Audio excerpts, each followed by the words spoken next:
I have never donated blood because there's something about my blood and the needle that really freaks me out. I haven't because I don't really like the sound of blood. I have a fear of needles. Needles do scare me.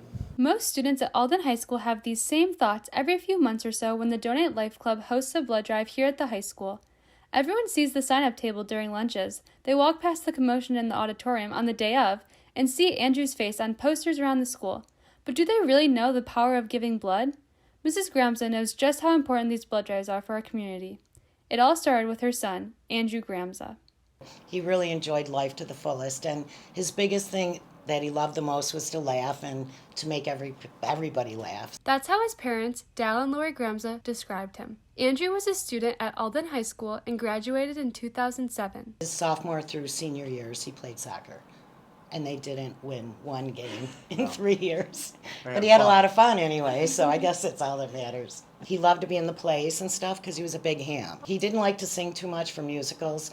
Other than that, he was in the fall play every year, and he loved it. After graduating high school, he started attending ECC for auto mechanics and eventually went back for business.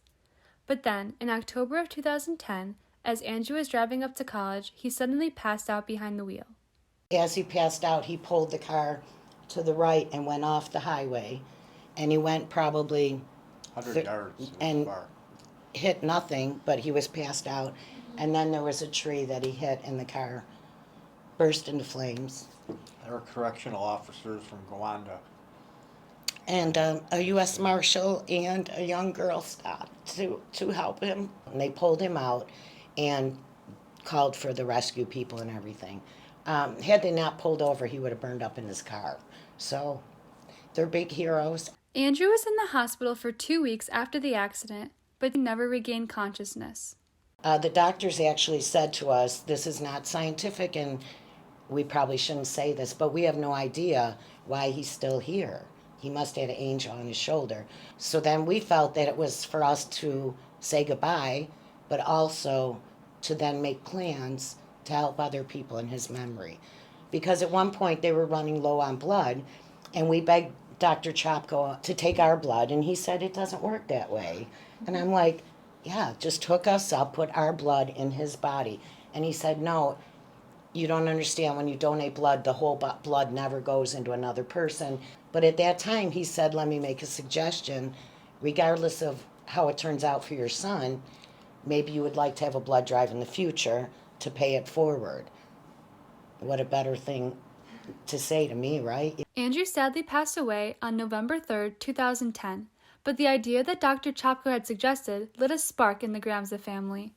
Since then, Andrew's Army, which is the organization created to raise money for Connect Life, has held 5 blood drives per year and has even increased that number since COVID started. At this time, well over 10,000 patients in our local hospitals have received blood from our blood drives. Donating blood is such an important but easy way to save lives that is always overlooked. The next blood drive here at Alden High School will be on March 24th.